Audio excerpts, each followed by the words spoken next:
दूसरा हाथ हमने पीछे की तरफ रखा, 110 के एंगल में हमने इसको टिल्ट किया।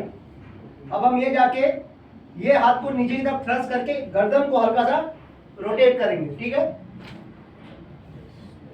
फिर से देखिए, पेशेंट को आपने प्रोन साइड में लेटा दिया। अब आप उसको 110 के एंगल में ले लीजिए, हाथ को स्पोनियस प्रोसेस C7 के पीछे, ये हाथ यहाँ पे रहेगा, ये यहाँ पे हर जगह गर्दन घुमाना और थ्रस्ट देना, राइट?